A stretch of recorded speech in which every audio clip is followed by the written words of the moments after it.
औज़ुबिल्लाहि मिनश्शैतानिर्रजीम बिस्मिल्लाहिर्रहमानिर्रहीम अल्लाहुम्मा सल्लि अला मुहम्मद व आलि मुहम्मद व अज्जिल फ़रजहुम।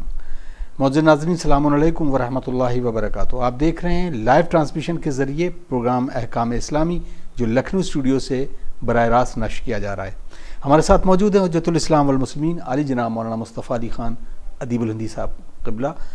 आइए उनका इस्तक़बाल करें और क़ब्ल इसके कि हम इस गुफ्तगू का आगाज़ करें, इमाम ज़माना अज्जलल्लाहु तआला फ़रजहु शरीफ के बारे में एक हदीस। इमाम जव्वाद अलैहिस्सलातु वस्सलाम इरशाद फरमाते हैं कि इमाम मेहदी अज्जलल्लाहु तआला फ़रजहु शरीफ की ग़ैबत जिसके दिन ज़्यादा और मुद्दत तूलानी होगी, सिर्फ मुखलिस लोग उनके ज़हूर का इंतज़ार करेंगे और शक्की लोग इनकार करेंगे। तो यकीनन नाज़रीन, हमारा हर अमल आज का और आने वाली ज़िंदगी का इस बात पर मुनहसर है कि हम अपने इमाम, वक्त के इमाम को कैसे पहचानें और उनकी मार्फत हासिल करें। ये प्रोग्राम भी शायद उसी पर मुनहसर हो कि आप और आप तमाम नाज़रीन जो ये प्रोग्राम देख रहे हैं उनको भी चाहिए कि अपने इमाम की मार्फत और उनकी बताए हुए तालीमात पर अपने कदमों को आगे बढ़ाएं। आइए आगा का इस्तकबाल करते हैं और इस प्रोग्राम का आगाज़ करते हैं। अस्सलाम वालेकुम। वालेकुम अस्सलाम व रहमतुल्लाह। इंतज़ार करें और उसके बाद बहुत सारे सवाल हैं। पहला सवाल तो ये कि क्या एक खातून किसी मर्द की उजरत पर नमाज पढ़ सकती है या नहीं? औज़ु बिल्लाहि मिनश शैतानिर रजीम बिस्मिल्लाहिर रहमानिर रहीम अल्हम्दुलिल्लाहि रब्बिल आलमीन व सल्लल्लाहु अला सय्यदिना मुहम्मद व आलिहि तय्यबीन अत्ताहिरीन। हाँ, यानी मुराद इनकी ये है कि किसी मर्द की क़ज़ा नमाजें हैं। जी, हम लखनऊ स्टूडियो से और हमारे सवालों और जवाब का सिलसिला यूं ही जारी है। अपने मेज़बान अतरकाज़मी को इजाज़त दीजिए, इंशाअल्लाह अगले एपिसोड में फिर कुछ सवाल और मौज़ूआत के साथ शामिल होंगे। अस्सलामु अलैकुम व रहमतुल्लाहि व बरकातुहू। आइए दुआ करते हैं, अल्लाहुम्मा अज्जिल वलियकल फ़रज। खातून आती है, वो कहती है मैं पढ़ दूंगी ये नमाज, तो वो पढ़ सकती है और बस उसका ख्याल ये रखना है कि उसे अपनी जो हुक्म है नमाज के सिलसिले में उसी पे अमल करना है। मसलन अगर खातून के लिए नमाज सुबह जो है वो जहरी नहीं है, नमाज मगरिब और इशा जहरी नहीं है कि बुलंद आवाज़ से पढ़े जैसे कि मर्द के लिए है, तो इस और ये मर्द की नमाज़ पढ़ रही है तो इससे मतलब नहीं है कि ये मर्द के लिए नमाज़ पढ़ रही है, ये अपने वजीफ़े पर ही अमल करेगी और सुबह की और मगरिब की और इशा की अगर आवाज़ बाहर तक जा रही है तो धीरे आवाज़ में ही नमाज पढ़ेगी। वह इल्ला खुद अपने आप पढ़ने में कोई हर्ज नहीं है। इख़ार का सवाल जो है वो इसी पर है। उन्होंने कहा कि मैं अपनी नमाजें जो वाजिब नमाजें वो खड़े होकर पढ़ती हूँ, लेकिन क्योंकि घुटने में तकलीफ़ है, जो उजरत पर नमाजें क्या मैं उसको बैठ कर पढ़ सकती हूँ? और ख़ुसूसन क़याम तो कर लूँ खड़े होके और बाकी रुकू और सुजूद जो है वो किसी टेबल पर रख के सजदगाह को कर सकती हूँ? नहीं, अगर किसी को ऐसी कोई परेशानी है कि वो खड़े होकर किसी और की नमाज नहीं पढ़ सकता है तो फिर बेहतर ये है कि ये नमाज वो ख़ुद ना पढ़ें, क्योंकि जो शख्स उजरत दे रहा है उसके लिए ज़रूरी है कि नमाज जिस तरह से एक सालिम इंसान, एक सही सेहत वाला इंसान अंजाम देता है उस तरह से पढ़ी जाए। लिहाजा बेहतर यह है कि ये नमाज कोई और शख्स अंजाम दे। एक दफ़ा एक इंसान जो है अपने मिसाल के तौर पर वालिद की नमाज़ पढ़ रहा है और उसके बाद पैसे भी नहीं है, ये खातून खुद चाहती है अपने वालिद की तरफ से नमाज़ पढ़ना, बैठ के पढ़ना चाहे बैठ के भी पढ़ सकती है, क्योंकि वाजिब नमाजें जब तक इम्कान है उसको तमाम शराइत के साथ अंजाम देना चाहिए। यानी एक शख्स अगर चाहे कि अपनी वाजिब नमाजें इख्तियार के साथ बैठ के पढ़े तो उसको इजाज़त नहीं है। मुस्तहब नमाज़ों की हुक्म अलग है, वाजिब नमाजें जिस तरह से वाजिब है उसी तरह बेहतरीन कैफियत से अंजाम देनी चाहिए, मगर ये कि मजबूर हो, पैर में कोई ऐसी बीमारी है कि नहीं खड़ा हो सकता, कमर में दर्द इतना शदीद है कि बिल्कुल नहीं खड़ा हो सकता, अगर खड़ा हो गया तो रुकू में उस तरह से नहीं जा सकता, तो जैसे जैसे जैसे उसकी कैफियत बदलेगी हुक्म भी बदल जाएगा। लेकिन एक शख्स किसी को जब अजीर कर रहा है नमाज के लिए तो ज़रूरी है कि वो तमाम शराइत के साथ नमाज को पढ़े। अगर उन्होंने उजरत ले ली और बाद में लगा कि नहीं पढ़ पाएंगे तो इन पर जिम्मेदारी है कि जाकर उस शख्स को उजरत वापस करें ताकि वो सही तरीके से अपने मरहूम की नमाज को अदा करा सकें। अब इसमें इन्होंने क्योंकि इन्होंने एक मुद्दत भी बताई कि 9.5 साल की किसी की मरहूम की है जिससे मैं अजीर होके उसकी नमाज़ पढ़ना चाहती हूँ। तो अब ये है कि कभी कभी बहुत मजबूरी है, ख़ुसूसन मुझे जो लगता है सवाल की जो नौइयत बता रही वो मजबूरी में होता है कि कोई भी नमाज ऐसे पढ़ना नहीं चाहता तो पैसे ले लिया।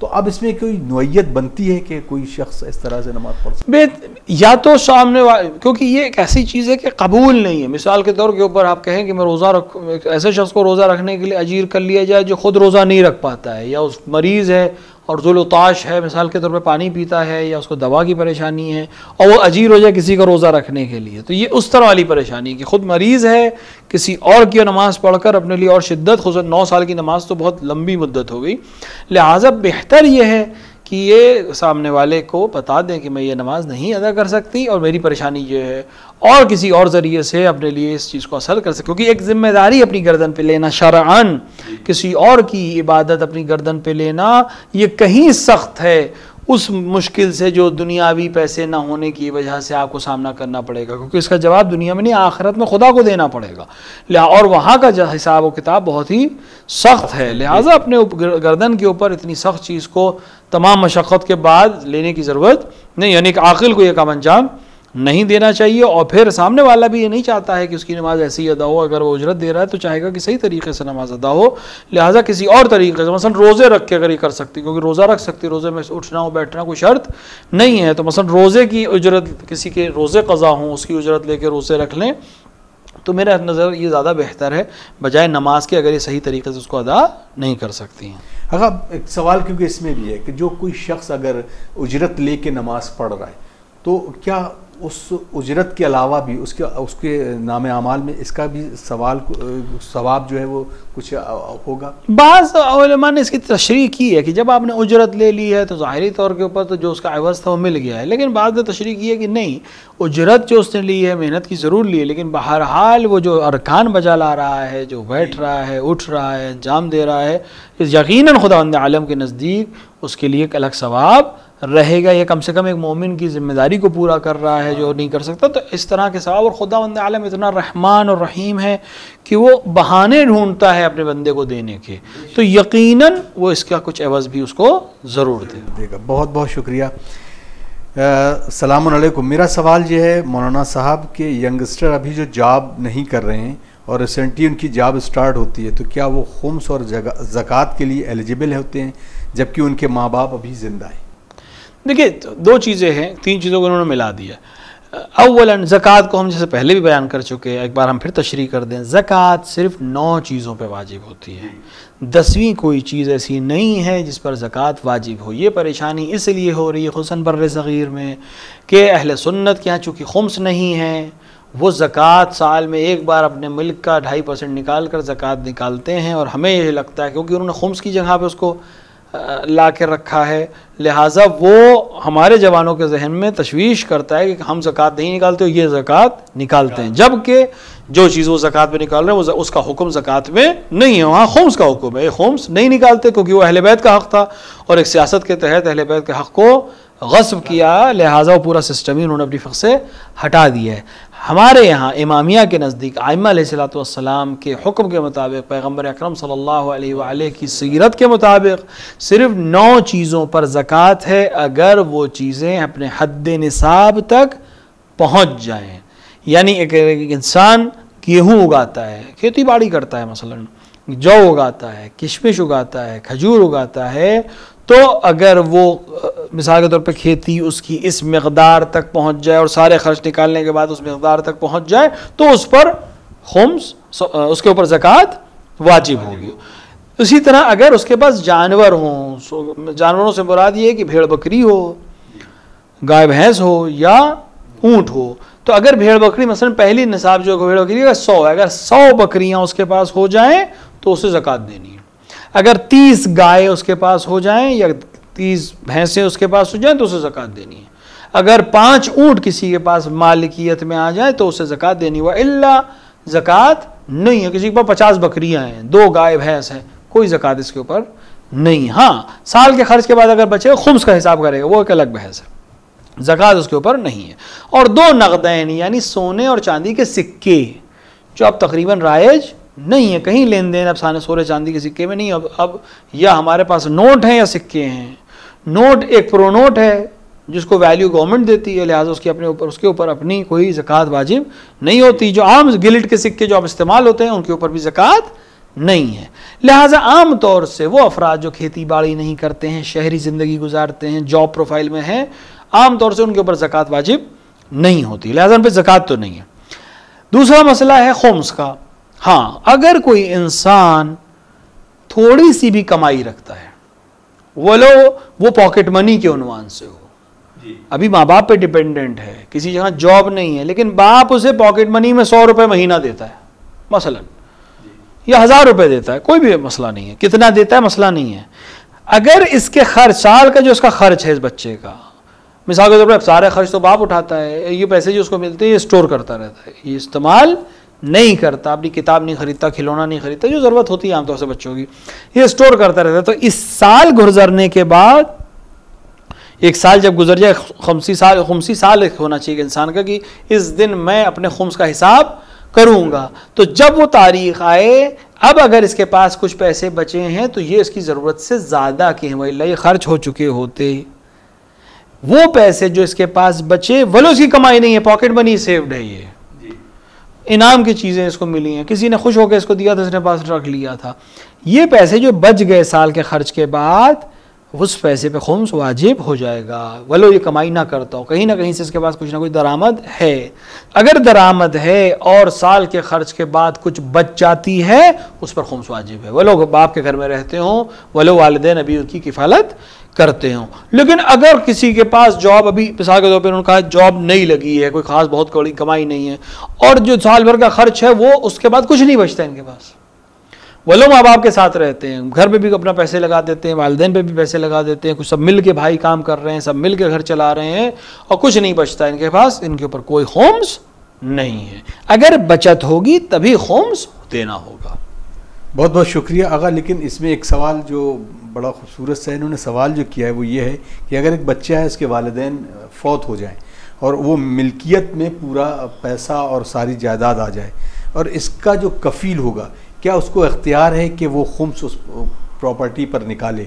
ये बच्चे की किफ़ालत कर रहा है, लेकिन यही बच्चा बड़ा भी हो जाता है, लेकिन ज़हनी तौर पर वो दीवाना होता है, तो अब ये खुम्स का जो वो रकम निकालना है, वो क्या कफ़ील निकालेगा? पहली बात तो ये कि इर्स के ऊपर कोई खुम्स नहीं है। जब ये इसके कंट्रोल में आ गया, अब ये साल की दरामद के बाद अगर कुछ इनके ऊपर बचता है इजाफी, मिसाल के तौर पर ये बच्चा भी नाबालिग है, एक कफ़ील होगा इसका, कोई वसी होगा जो ये प्रॉपर्टीज़ के लिए देखेगा, खुद अभी इर्स के ऊपर कुछ नहीं है, लेकिन जब से इसके पास आया, इसे एक साल के बाद जो इसके खर्च हैं, जो इसके मिसाल के तौर पर छोटा सा बच्चा है लेकिन बिलाखिर उस पर खर्च होंगे, स्कूल जाएगा, कॉलेज जाएगा, पढ़ाई करेगा, घर में खाना है पीना है, सारे खर्चे मिसाल के तौर पर इसी जायदाद से हो रहे हैं। खूब, ये सब निकलने के बाद अब जायदाद की कमाई का कुछ बचा है, अगर बच रहा है तो उस कफ़ील की जिम्मेदारी है जो उसका कंट्रोलर है, अगर नहीं है कोई कफ़ील तो हाकिम शरा उसके लिए कफ़ील सरपरस्त बनाएगा, वो उसका खुम्स निकालेगा और मर्जा या उसके वकील तक पहुंचाएगा। यही हुक्म उसके लिए है कि जो बालिग तो है लेकिन अक्ल नहीं रखता है, दीवाना है, तो उसके कफ़ील की जिम्मेदारी है कि वो सारे खर्च निकालने के बाद जो रकम बचती है हाकिम शरा के पास जाकर उसका खुम्स अदा करेगा, या उसके वकील के पास जाकर खुम्स अदा करेगा, या मुसालहत करेगा। बहुत बहुत शुक्रिया नाज़रीन। लाइव ट्रांसमिशन में लखनऊ से एक बार फिर आपसे बात करने का दिल ये चाहता है कि हम आपसे फिर गुजारिश करें कि हमारे YouTube सेगमेंट में जाकर हमारे चैनल को सब्सक्राइब करें और इस वीडियो को ज़्यादा से ज़्यादा शेयर करें। कुछ और सवाल जो हमारे तक मौसूल हो रहे हैं इंशाल्लाह उसको आगा की खिदमत में रखते हैं। आगा सलाम अलैकुम। अलैकुम अस्सलाम। इन्होंने सवाल किया क्या घर में बच्चों का कोई गुड्डा गुड़िया या डॉल वगैरह है और वो रखी है, तो क्या उसके वो सामने रखी है तो क्या नमाज पढ़ सकते हैं या नहीं? ये जो आम तौर से खिलौने घर में होते हैं, मिसाल के तौर पर किसी भी तरह की तस्वीर हो सकती है या किसी भी तरह के जो बच्चों के खिलौने की चीज़ें होती हैं, गुड्डा गुड़िया इन्होंने इशारे में कहा, उसमें कोई हर्ज नहीं, अगर वो सामने पड़ा है या रखा है तो उस पर नमाज पढ़ी जा सकती है। अलबत्ता जो चीज़ें मना है, मकरू हैं, अलबत्ता हराम नहीं है, मकरू है, वो मुजस्समा है। मुजस्समा गुड्डा गुड़िया के ऊपर सादिक नहीं आता। मुजस्समा यानी स्टैचू, इसको कोई दुनिया में स्टैचू नहीं करेगा। अगर सामने स्टैचू रखा हो, वलो आधा हो, वलो सर हो, या वलो सिर्फ उसका बहुत छोटे साइज़ का हो, वहाँ मकरू है वो सामने रखा हो, नमाज़ पढ़ी जाए। अलबत्ता साइड में रखो तो कोई मसला नहीं है, सामने नहीं। या जलता हुआ चिराग जो पहले ज़माने में होते थे, सामने अगर रखा हो तो सही नहीं। या तस्वीर सामने अगर रखी ना भी हो, तो सामने ना भी हो, कमरे में है तो मकरू है कि वहाँ नमाज इंसान पढ़े। या मिसाल के तौर के ऊपर एक ऐसी जगह जहाँ ये पूरी तरह से शीशेकारी या आईनेकारी की जाती है, यहाँ मना है। या ज़मीन बहुत ज़्यादा जो है हम्माम की ज़मीन जैसे होती है उस तरह की ज़मीन है, यहाँ मकरूह है नमाज़ पढ़ना। व इल्ला इन चीज़ों के रखे रहने से कोई फ़र्क नहीं पड़ता, नमाज सही है। बहुत बहुत शुक्रिया। अब इनका सवाल है, जावेद साहब सवाल करते हैं कि ये ख्वाब से रिलेटेड उन्होंने पूछा, मैंने ख्वाब में देखा है कि एक बड़ी नदी और समंदर में मैं कश्ती में तैर रहा हूँ और ऊपर आसमान में रसूल अकरम सल्लल्लाहु अलैहि वसल्लम का नाम क्या है, तो इसकी ताबीर उन्होंने पूछी है। हमने शायद पहले भी अर्ज़ किया था कि ख्वाब एक ऐसी चीज़ है कि जिसकी ताबीरात के लिए ख़ास अफराद से अगर मुराजिया करें तो ज़्यादा बेहतर है। अगर हम वो हुक्म जो मर्जा अली हज़रत आयतुल्लाह से सादिक़ हुसैनी शिराज़ी आम तौर से इस तरह के इस्तिफ़तात में देते हैं, वो ये कहते हैं कि अगर इंसान ख्वाब देखने के बाद मसरूर हो तो उसे चाहिए कि खुदा का शुक्र अदा करे, और अगर ख्वाब देखने के बाद रंजीदा हो, कसलत उसको अलग रही हो, खौफज़दा हो जाए तो सदक़े के ज़रिए से अपनी बला को दूर कर सकता है। ख्वाब वैसे भी हमारे लिए हुज्जत नहीं है। ख्वाब देखने के बाद ये सोचे इंसान कि कैसा महसूस कर रहा है, अच्छा महसूस कर रहा है, अल्लाह का शुक्र अदा करे और उसकी ताबीर को नेक जाने। और अगर उसको बुरा लग रहा है, तकलीफ़ में है, कर्ब में है, कैफियत उसकी बदल गई है, अच्छा नहीं लग रहा है, तो फिर सदक़े के ज़रिए से अपनी बला को दूर कर सकता है। बहुत शुक्रिया। बेदार आलम साहब का सवाल है, ये पूछते हैं कि हमारे यहाँ बहुत सारे बाबा और अपने आप को अल्लाह वाला कहते हैं और वो झाड़ फूक करते हैं, तो ये झाड़ फूक का जो मसला है ये कैसा है, इसको हम शरीयत के एतबार से किस तरह से देखें? देखिए, शरअन इस तरह की झाड़ फूक करना और इस तरह से जो अमाल अंजाम दिया जाता है इसकी कोई हैसियत नहीं है। अलबत्ता कुरान या ज़िक्र अहले बैत अलैहिस्सलातु वस्सलाम के ज़रिए से किसी को दुआ देना, किसी को कुरान सुनाकर उसकी तकलीफ़ को दूर करने की कोशिश करना, इस पर कोई हर्ज नहीं है, ये काम किया जा सकता है। लेकिन जिन चीज़ों की तरफ से अहले बैत से हमारे पास कोई चीज़ नहीं आई है या कुरान ने उसकी तायीद नहीं की है, उस अमल को करने का कोई फ़ायदा नहीं है, कार्य अबस है और कोई भी आक़िल कार्य अबस को अंजाम नहीं देता। हाँ, किसी मुत्तकी परहेज़गार शख्स के पास गए, उससे कहा कि हमारे लिए हमद शिफा पढ़ दे मसलन, या इस पानी के ऊपर अलहम्द पढ़ दीजिए, हम उस पानी को पी लें, इसमें कोई हर्ज नहीं है। कुरान में शिफा है, कुरान के ज़िक्र में शिफा है, अल्लाह के नाम में शिफा है, और जो मुत्तकी परहेज़गार की ज़बान में शिफा है, इस काम को अंजाम दिया जा सकता है। वह इल्ला इस तरह के अफराद जो ना दीन जानते हैं ना अहकाम पर अमल करते हैं, उनसे रुजू करना एक मोमिन की शान के ख़िलाफ़ है, उससे परहेज़ करना बेहतर है। अगर ये टोना टोटके के बाद हमारे बरसगीर में तो बहुत ही ज़्यादा, खुसूसन ख़वातीन की अगर बात करें तो बहुत ज़्यादा, किसी ने अगर बता दी दो बातें तो उसी के लिए सारी बातें होने लगती हैं कि अब क्या होगा और मुस्तक़बिल में क्या होगा, ये सारी बातें। मेरा ये पूछना है कि जो ये फूकते हैं, तो ये जो फूकना है इसकी भी कोई शरई हैसियत है या सिर्फ ऐसा ही कि दिखावा है? मतलब कुछ आलिम दीन भी हैं, उन्होंने दुआ पढ़ी और उसके ऊपर दम कर दी जिसे कहते हैं, तो इसका क्या फ़लसफ़ा है? आम तौर से जहाँ तक उलमा या कुरान के सूरे को दम करना, या मिसाल के तौर पर किसी पानी के ऊपर सूरे को लिखना, या कुरान को ख़ुद लिख कर उसको मिसाल के तौर पर पानी में हल कर देना, ये हमारे पास उलमा से रवायात भी आम तौर से सिर्फ इशारा करती हैं, और तावीज़ की हैसियत से कुरान को लिख कर अपने पास रखना, इसमें कोई हर्ज नहीं है, किया जा सकता है, क्योंकि बिलाखिर खुदावंद आलम ने इन सूरों में असर रखा है। और अगर ज़बान में तासीर आ जाए या इंसान इस सूरों की तिलावत इस तरह से करता है तो उसकी फूक में भी ये शिफा आ सकती है, लिहाजा उसमें कोई हर्ज नहीं है। अगर वो कुरानी और अहले बैत अलैहिस्सलातु वस्सलाम से ताल्लुक़ रखने वाली शख्सियत है या उसके बताए हुए हुक्म पर यह अमल अंजाम दे रही है तो कोई मसला नहीं है। लेकिन मसला वहाँ आता है कि जहाँ वो अफराद जिनको दीन से मतलब नहीं है, शरीयत से मतलब नहीं है, न जाने क्या पढ़ रहे हैं, न जाने क्या दे रहे हैं, ऐसों से हमें परहेज़ करना चाहिए। एक चीज़ है सहर और जादू, एक अलग बिल्कुल बहस है, वो उसमें असरात हैं। खुदावंद आलम ने बहुत सी चीज़ों में असरात रखे हैं जो एक आम तौर से हर इंसान को नहीं मालूम होता, जो उस फ़न के माहिर होते हैं उनको असर मालूम होता है, वो एक अलग बहस है। लेकिन ख़ुद दुआ में तासीर, ज़बान मिसाल के तौर पर फूंक देना या फूंक मारना और इस तरह के जो मसाइल हैं, असर इनमें ज़रूर है, इससे इनकार नहीं है, लेकिन बेहतर यह है कि बाअमल इंसान के ज़रिए से काम अंजाम दिया जाए। जावेद साहब का सवाल है, सॉफ्टवेयर जैसे एडोब प्रीमियर या फिल्मोरा या इससे लिंक बहुत सारे सॉफ्टवेयर जो पैसों पर अवेलेबल होते हैं और इसको बग़ैर किसी ख़रीदे किसी तरह से क्रैक करके हासिल किया जाए, तो ये क्या जायज़ है? या आमतौर से मरजाई क़ज़ा से सादिक़ हुसैनी शिराज़ी का नज़रिया ये है कि क्रैक्ड सॉफ्टवेयर इस्तेमाल कर सकता है इंसान, लेकिन कोशिश ये करे ख़ुद क्रैक ना करे।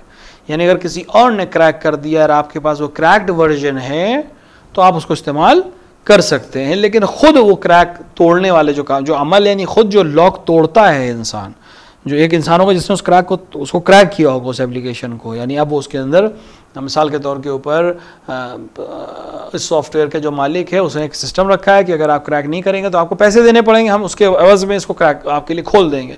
एक साल आता है सॉफ्टवेयर के ज़रिए इसको क्रैक कर देता है। तो अगर कोई इंसान ये करना चाहे कि इस तरह के क्रैक्ड वर्जन को इस्तेमाल करना चाहे, उस क्रैक्ड वर्जन को इस्तेमाल कर सकता है, उसमें मना नहीं है, लेकिन ख़ुद क्रैक करना ये अमल सही नहीं है, इससे इज्तिनाब करना चाहिए। बहुत शुक्रिया आगा। सलाम अलैकुम। अलैकुम अस्सलाम। मेरा सवाल ये है कि बग़ैर ज़रूरी काम के अगर कोई बहुत ज़रूरी ना हो तो क्या ज़ुहर और असर की नमाज़ एक साथ पढ़ने में कोई हर्ज तो नहीं है? इस तरह मगरिब और इशा भी क्या अलग अलग पढ़ सकते हैं? देखिए, खुदावंद आलम ने इंसान के लिए 5 वक्त की नमाज वाजिब की है। नमाज सुबह, नमाज ज़ुहर, नमाज असर, नमाज मगरिब, नमाज इशा।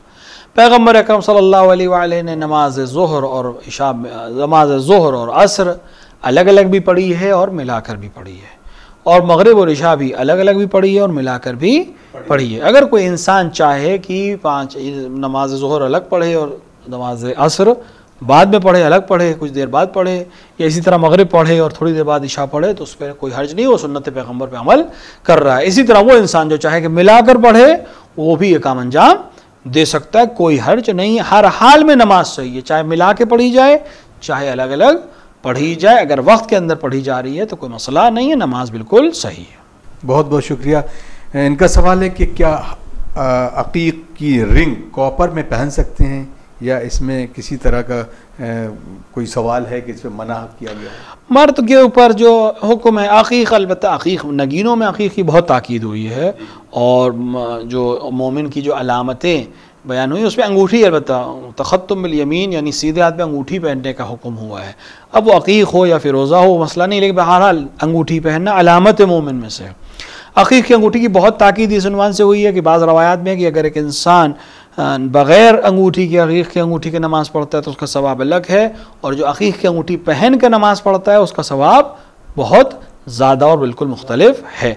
लिहाजा अकीक की अंगूठी पहनना रिकमेंडेड है। अब रही बात कि कॉपर में पहने या सिल्वर में पहने, वो उसके अपने अख्तियार में है। अलबत्ता बेहतर ये है कि इंसान चांदी में पहने, लेकिन कॉपर पहनना मना नहीं है। मर्द के लिए सिर्फ सोना पहनना मना है, तो सोने में तो अकीक हो या कोई भी हो वो नहीं पहन सकता, बाकी किसी धात में अगर पहनना चाहे तो कोई हर्ज नहीं है। अगर क्योंकि अब यहाँ तो सोना तो हराम है बिल्कुल, इसको तो वाजे कर दिया, लेकिन चांदी के लिए भी कहा जाता है कि चांदी इतनी नहीं पहन सकता है, कुछ मिकदार बताई गई है इसकी? ऐसा कोई पाबंदी नहीं है, जितनी चाहे भी पहन सकता है। अलबत्ता इस तरह 40,000 के लश्कर के सामने अकेले खड़े सदा इस्तिग़ासा को बुलंद कर रहे थे, किस कैफियत में आपने अपने असहाब को दफन किया, यानी उनकी लाशों को उठाया है, किस कैफियत में मौला अबुल फज़ल अब्बास दरिया किनारे रुखसत हुए हैं, किस कैफियत में मौला अली असग़र अलैहिस्सलाम को दफन किया, और उस मौके पर जब आप घोड़े पर डगमगा रहे थे कि किसी ने आपके सीने पर एक तीर पेवस्त किया जिसका इस तरह से असर हुआ था कि एक खून का फवारा आपके जिस्म से निकला, और किसी ने पहलू पर नेज़ा मारा और आप घोड़े पर डगमगा कर जब ज़मीन पर तशरीफ लाए तो कोई नहीं था जो हुसैन अलैहिस्सलाम की कानों में जो मर्द, लेकिन उस वक़्त भी हुसैन इब्न अली अलैहिस्सलाम सुकून के आलम में सजदे में सर रख कर यही कह रहे थे। मैं अमीरुल मोमिनीन से यही कहेंगे कि मौला आपकी शहादत अजीम सानहा है, लेकिन आपका बेटा आपको दफन करने जा सकता था और उसने दफन किया। हम हुसैन इब्न अली की शहादत का और हुसैन इब्न अली का पुरसा आपको खिदमत में पेश करते हैं कि बेटा मौजूद था लेकिन ना उसे दफन करने की जाना चाहिए। बहुत बहुत शुक्रिया। नाज़रीन, आप देख रहे हैं प्रोग्राम अहकाम इस्लामी, और इंशाअल्लाह वक्त इजाज़त नहीं दे रहा, इंशाअल्लाह अगले प्रोग्राम में कुछ और सवालों के साथ हाज़िर खिदमत होंगे। तब तक के लिए हमें इजाज़त दीजिए। वस्सलामु अलैकुम वरहमतुल्लाहि वबरकातुहू। आइए दुआ करते हैं अपने वक्त के इमाम की ज़ुहूर की ताजील के लिए। अल्लाहुम्मा अज्जिल वलियकल फ़रज।